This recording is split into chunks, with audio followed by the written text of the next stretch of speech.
Well, hello again, Beatle fans, vinyl community, Beatles community, and everybody out there. How you doing? It's Matt, and I'm back again for another video. I think I'm on a roll here to do a couple, 2 or 3 today, so I'll try to get them up and out as soon as I can. Well, that's it. I'm finally going to do it, folks. I've got the list right here. I've been talking about it. I've seen other people do their videos on this topic, and I said, I've got to do it. I've been talking about it. I've been compiling the list. I have it written down here on my little notepad. I said, I'm finally going to rank 25 of Paul McCartney's albums. I'm going to do it. If you'll forgive me what I did to make it a little easier on not only you to make things go quicker, but myself also, to be honest, it was much easier, is I'm going to be doing it with Paul's CDs instead of his vinyl albums. Again, main reason being it's much easier to gather them all up, much easier to go through them with you. And to be honest, I don't have all his albums, released studio albums on vinyl, so I didn't want to do it hodgepodge, some vinyl, some CD, so I said, I'll just do it all CD. I do have the majority of his albums on vinyl, but there are still a few I don't, so I'm going to hold off until I can get those, and that could be never because they're so expensive. I've checked online for a couple of these albums, many of them in the recent years, and they're very, very expensive online to get them. So what I'm going to do is I'm going to go through the top 25 Paul albums, and what I did, how I compiled my list was I basically, I left out live albums, obviously. I left out compilation albums, greatest hits albums, and in one case, one of the Fireman albums, I felt if there was 50% or more vocals from Paul on it, that I would include that as one of his studio releases. So I did that with Electric Arguments. It's on my list because Paul does sing on the majority of that album. So I included it in the list. The other constellation I made is albums of covers by Paul. I did include those. If they were new releases at the time and Paul had recorded them fresh at the time, and they hadn't been released anywhere else previously, I included them as new studio Paul albums. So albums like the Russian rock and roll album, Run Devil Run, and Kisses on the Bottom, which although that one did have a couple of originals by Paul, it was mainly covers, but I did include that one on the list. The only weird one I included, just to make it at 25, so to speak, instead of 24, was I included Give My Regards to Broad Street, which technically it's not a studio album by Paul, it's a lot of Beatles and solo covers that he did, newly recorded obviously, and a couple of new songs were on there like No Values and Not Such a Bad Boy. But I included it mainly because I wanted to get the list up to 25, so that's what I did. I included that, Give My Regards to Broad Street, okay? So, without further ado, I'm going to get right into my list.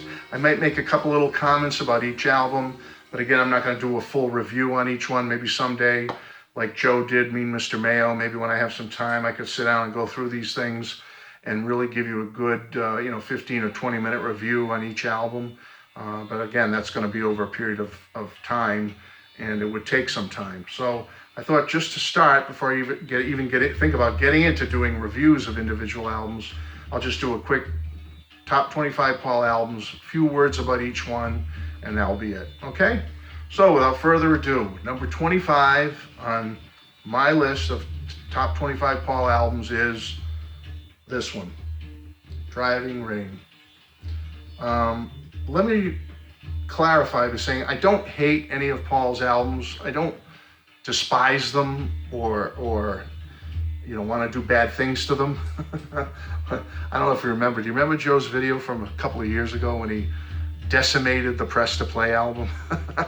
If you haven't seen that yet, folks, that is one of the most classic videos I've ever seen on the Beatles Vinyl Community channels, is me, Mr. Mayo, destroying Press to Play.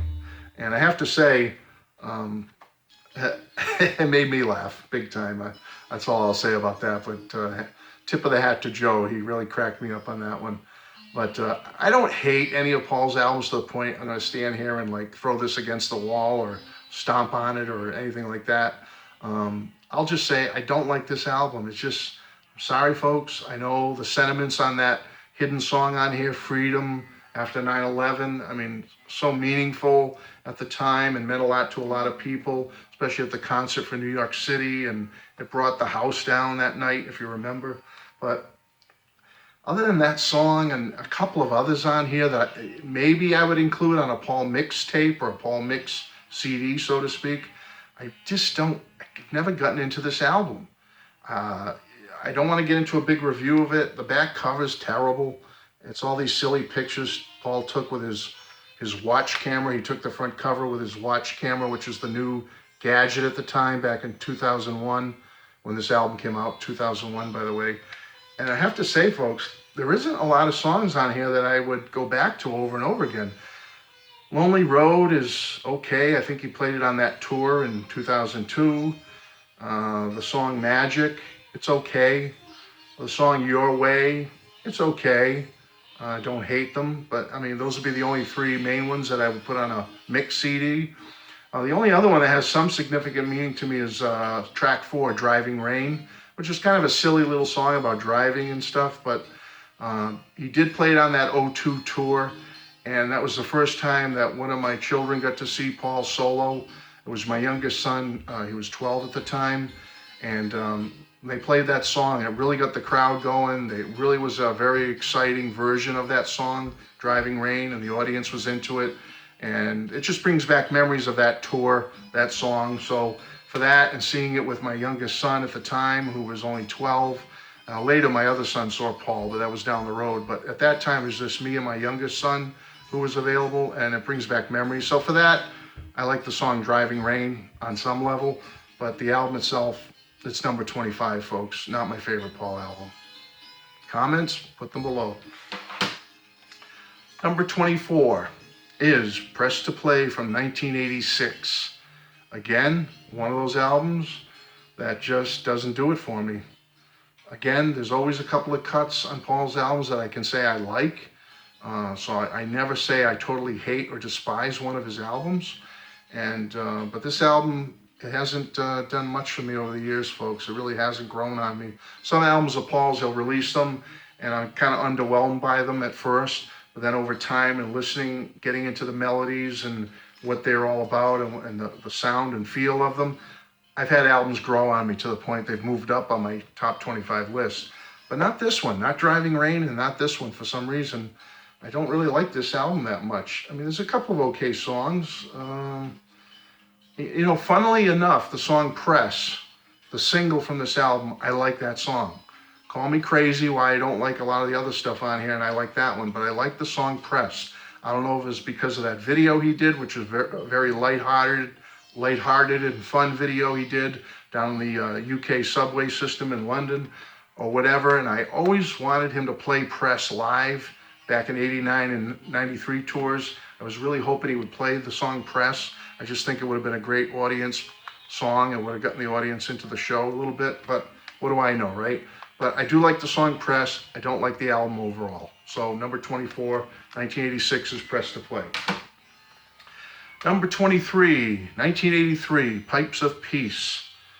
Again, one of those albums, there's some highlights and there's some real lowlights for me. There's just stuff on here that I can't stand, will never listen to if I can avoid it.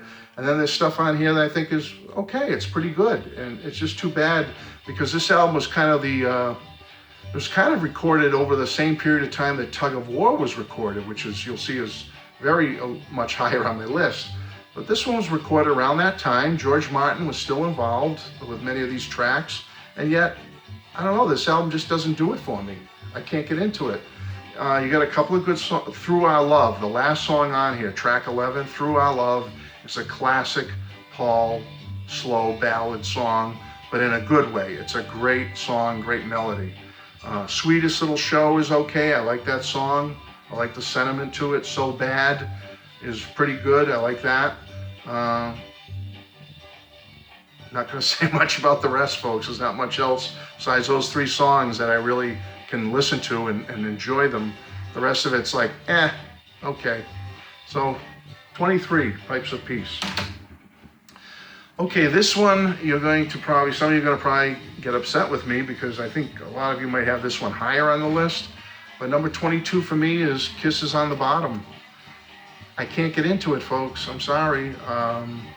Yeah, he wrote that one nice song for Nancy. What's it called again? I'm terrible, but I don't get into this album. I feel shameful here because I've seen him play it in concert too. Where is it? My Valentine. Oh, where's my mind going, right? Yeah, I played on the last tour also, and I was there. My Valentine is the single for Nancy, and it's okay. And some of the other songs are okay. This one happens to be in the Shrink, but I do have an open one somewhere. This was a gift given to me. But there's something about this album, Kisses on the Bottom, folks. 2012, it came out. I can't get into it. I'm sorry, it's low on my list. Okay, number 21, Give My Regards to Broad Street. 1984 release. It was part of the film which we all refuse to ever watch ever again for the rest of our lives. No, I'm only kidding. It's a bad film, but if you're a Beatles and a Paul fan, it's a fun watch once in a while just to kind of see some of the songs and how he plays them out in the movie. But as a movie as a whole is just not a good movie. But if the person's not a Beatles fan, you don't want to show them Give My Regards to Broad Street. But if they're a Beatles fan, they might enjoy it with you over a bowl of popcorn and an adult beverage maybe. The music's certainly good. And Paul recorded a lot of covers on here, recuts, re-recordings of his Beatles and solo stuff. There's a couple of new tracks on here, like I said, No Values, Not Such a Bad Boy, which are pretty good rockers. Again, it's an okay album. I mean, I put it on here just to have my list up to 25, and I certainly like it better than those 4 albums. I would certainly throw this on before I throw those other 4 on. But yeah, here it is. Give My Regards to Broad Street. And as I refer back to my list so I don't mess up the numbers, number 21. Okay, what's number 20? Into the top 20 now. Wings at the Speed of Sound. I know some of you are cringing, saying, what are you talking about? That was, the great tour with that album, 1976 World Tour, Wings Over America, and all that good stuff. Yeah, I know, and I have to say I respect Paul for being so democratic on this album and giving a fair shot to the other band members, getting lead vocals. Even Linda had her own song. Joe English had his own song. Of course, Denny and Jimmy did. And I like some of it. It came out in 1976, right before the Wings Over the World tours and Wings Over America. I like some of it, folks, mainly Paul's stuff. I don't think the Jimmy and Denny stuff and Linda and Joe English stuff, I don't think they add much to this album. If they did, there's another album coming up where you'll see I say that the stuff by some of the other members of the band does add to the album and fits right in, but not on this one. I just don't see it. I love Paul's songs on here. Beware My Love, classic. When he played that live on the 76 tour, it brought the house down. Boy, San Ferry Ann's a great song. Silly Love Songs I like. Let 'Em In has even grown on me over the years. I like that. And another classic melody from Paul, Warm and Beautiful. Beautiful song, great song. Yeah, but that alone, the other stuff by the other members of the band brings this album down to number 20 for me. Sorry. Okay, let's go to number 19. 1972's Wildlife. Actually came out in December of 71, but I consider it a 1972 album because that's when mainly it was, being sold and whatnot. So I'll say 72, but it was late 71. Wildlife. Again, it's number 19. I don't hate it. There's some great stuff on here. You got stuff like Some People Never Know is a fantastic song. Dear Friend is a great song. Other than that, I mean, there's 3 bonus cuts on here which help with the CD, making the CD much more listenable. You have Oh Woman, Oh Why, Mary Had a Little Lamb, and Little Woman Love. 3 awesome songs. I love those 3 songs, but they're really technically not part of this original release. So when you look at what's on the original release here, there's a few okay. I Am Your Singer's okay, I guess. Tomorrow, I'm sorry, folks. So it's number 19 for me, Wildlife. Okay, going to number 18, 1999, Run Devil Run. Paul was rocking on this one, boy. I gotta say, there was a special on around the time of this album's release, when he was playing outdoors, when Chrissie Hynde, I believe, from the Pretenders was a guest. There was that special. There was him playing live at the Cavern Club. Do you remember that special? Where he played some of these cuts. And I'll tell you, I was happy to see Paul back and rocking out and playing some of these cuts on this song, some Elvis, some Carl Perkins, Honey Hush. I mean, by, what is it, the Johnny Burnett Trio, Honey Hush. Great stuff. This is a great little album, but there's so many other great Paul albums that unfortunately on my list, Run Devil Run falls to number 18. Okay, number 17, and some people might cringe at this and say this should be higher. 1993's Off the Ground.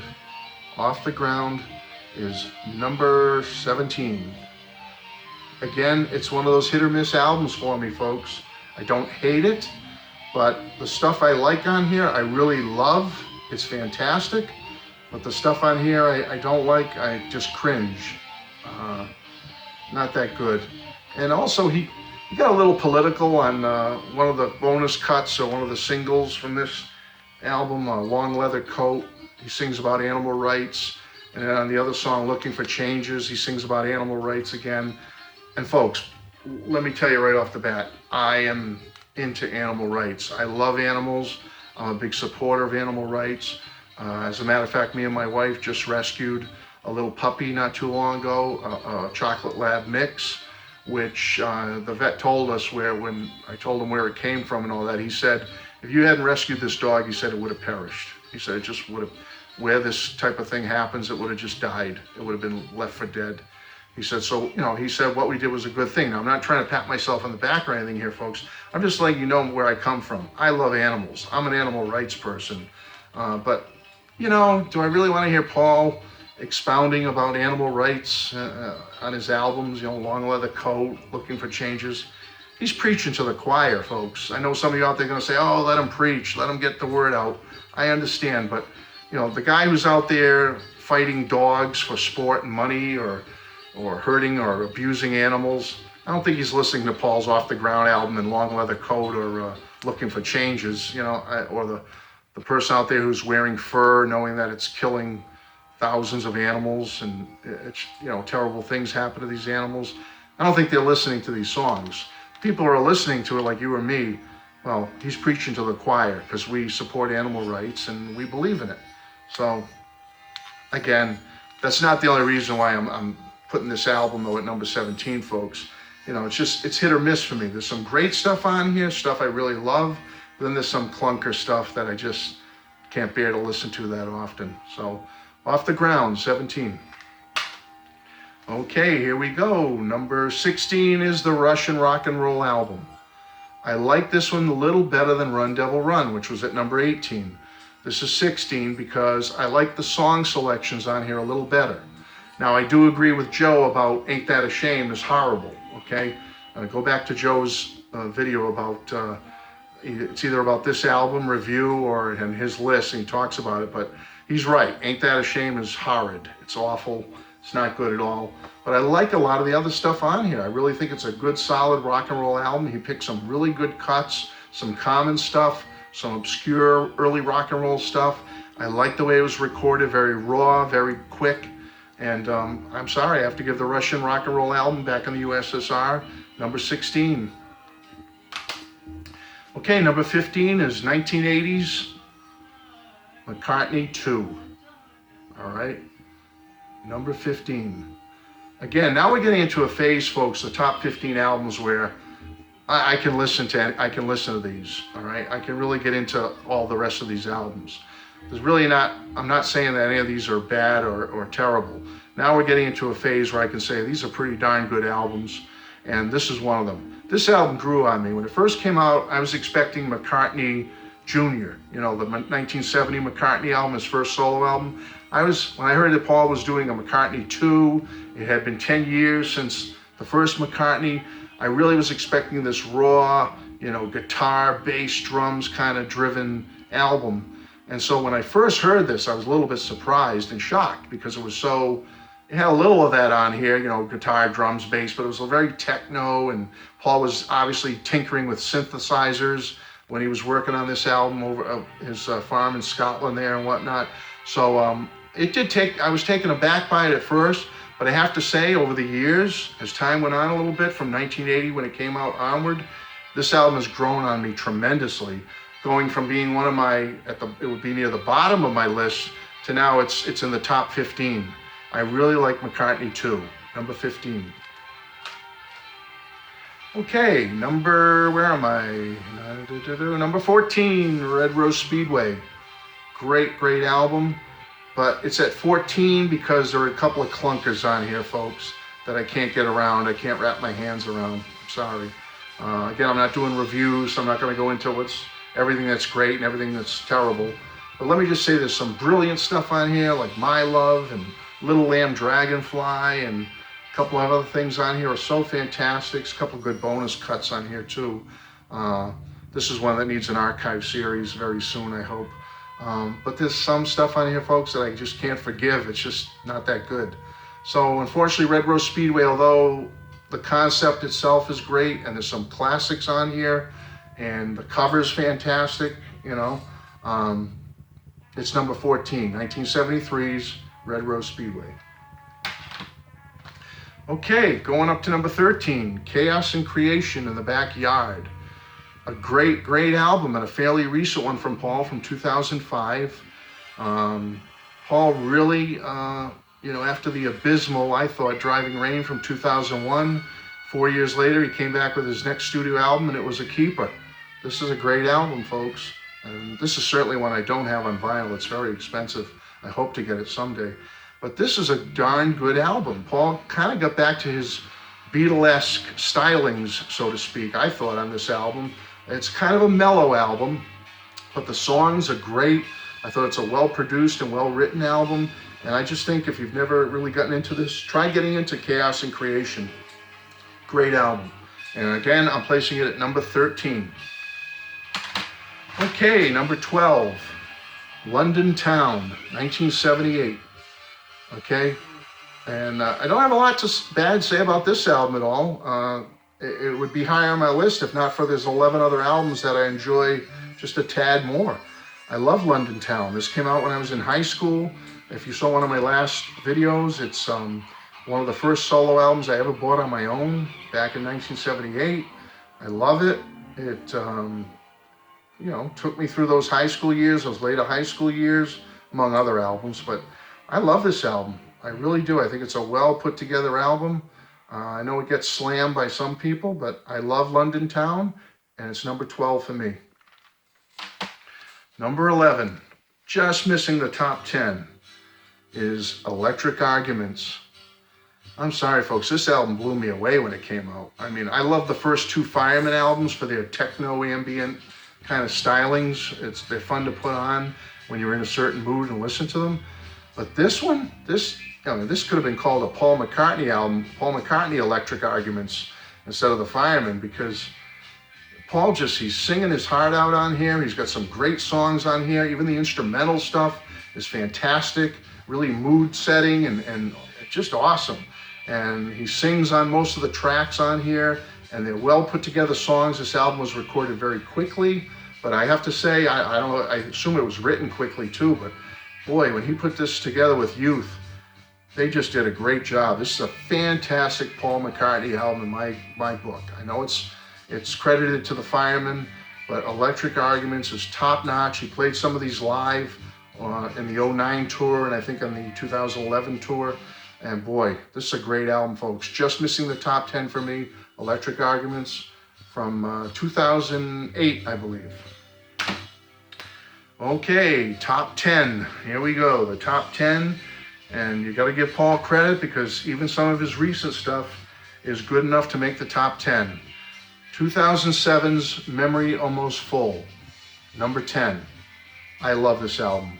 Remember when I said Chaos and Creation was kind of getting back to his Beatles stylings? I almost feel like this was getting back to his 1970s, 70-ish Wings stylings. Some of the songs on here sound like could be Wings songs, you know? That style, that you know, that 70s vibe to them, whatever you want to call it, but in a good way. They're just so good. This is a bonus edition that has a DVD with it and some 3 bonus cuts, but the album itself, the 13 tracks on the album are really good. There's really not any real terrible clunkers on here. For the most part, the majority of this is excellent, top-notch Paul. I highly recommend Memory Almost Full, my number 10. Okay, and staying with the same theme of newer Paul, well, we have to go with his most recent studio release, his number 9. Gotta give Paul credit. His most recent album makes my top 10. New, from 2013.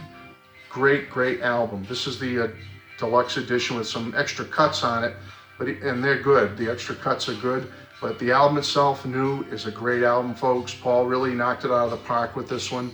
He worked with different producers, including George Martin's son, Giles Martin, and wow, this is a great album, folks. There's only a couple of songs that I might skip on the CD player or on my Spotify or something. There's only a couple. I won't really get it, but I'll tell you, one of them's Hosanna. It's kind of mezza for me. But for the most part, this is a great album. Paul did a great job. Really proud that in 2013 he could still put out an album like this, and makes number 9 for me. Okay, getting moving here because I'm up at near 30 minutes, but I apologize. Number 8, remember I said in my Flowers in the Dirt video that I always felt how special this was to me, and I felt it would be in my top 10. Well, it is. It's number 8, 1989's Flowers in the Dirt. Great album, and you know the story if you've watched any of my past videos. Number 7, 1982's Tug of War. Stellar album. And this album was even made better for me with the archive release because the remix really takes it up a notch for me. I love the remix on Tug of War. If the original release, which I still love, kind of dated it a little bit, some people say this album is dated since 1982, get this version with the remix, folks. I think you'll be pleasantly surprised. The remix kind of softens that dated feel to it, I think, and makes it much better for me. So Tug of War, number 7. Number 6, the First McCartney, 1970 McCartney. What can you say about this album? It's raw. It's recorded very simply by Paul by himself. A little help from Linda on some background vocals, but Paul knocked it out of the park with this one, folks. Maybe I'm Amazed, Every Night. Great album overall. Just a fun listen from start to finish. The First McCartney album, number 6. Top 5, here we go. Number 5, Venus and Mars. I love this album. And this is that album I was speaking about earlier. If Wings at the Speed of Sound lost something because of the other band members' contributions, not with this one, folks. With the contributions from Jimmy McCulloch and Denny on here are just fine. They fit right into the whole scheme and theme of this album and the music of Paul. It fits all right in. Paul's songs are stellar. They're great. I love this album, Venus and Mars, 1975, number 5. Number 4, a fairly recent one. It's 20 years old, but still fairly recent, Flaming Pie. This is a fantastic album. Paul came off the anthology. He was on fire. I don't know if it was working with George and Ringo again, or just being around that whole history of his past with the Beatles. But when he put this album together, folks, he was on fire. This is a great album from start to finish. I can't say a bad thing about it. Flaming Pie, 1997, fantastic. Number 4. Number 3, it's Paul's signature album, I like to say. 1973's Band on the Run. Well, really, it came out in December of 73, so it's kind of his 1974 album, but this is his signature album. It's the album that most people go to who are just casual Paul listeners. They love the songs on here. It's a classic. You can't get much better than this, folks, with Paul. Number 3, Band on the Run. 1 and 2 go back and forth for me, folks. Depends on my mood, depends on the day. It depends. But right today, I'm going to say my number 2, Ram from 1971. What can you say about this album, folks? It's perfect. This is a fantastic Paul album. Ballads, slower songs, rockers. From start to finish, this album is unbelievable. I love it. Some days it's my number 1. Ram, number 2, 1971. Great album. And of course, if you're a Beatles and Paul fan, you know what number one is for me. And some of you are probably shaking your head saying, what are you, crazy, Matt? What are you, crazy? How can that be number one? No way, it's back like 12, 13. I'm sorry, folks. Back to the Egg. Right now, at this moment, this is my number one. And it's usually fluttering around in my top three anyway, somewhere. But right now, this is my number one Paul album. I don't know what to tell you about this one, folks. You need to get into it more. You really need to get into this seriously. This is a great Paul McCartney album. Back to the Egg. Brings back memories for me. It came out my senior year in high school. I call this my transition album. This was the transition album from graduating from high school and going into the military for 4 years, which was a big life-altering experience, which brought me from being a boy, so to speak, in high school into that transition of the military and then going on for the rest of my life with a career and family and whatnot, like we all do. So this was a transition album for me, and it has a lot of meaning, deep meaning for me. It's special to me. I could go into it all night, but I won't because of time. Let me just say that this album is great, and I recommend it to anyone who's skeptical about it. It's kind of Paul's lost album. I say get back into it.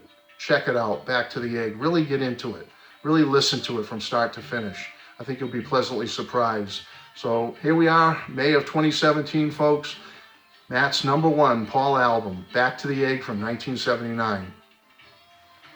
And there you go. There's my top 25 Paul albums. Thank you very much. Thanks to Joe, Mean Mr. Mail, for the inspiration to do this.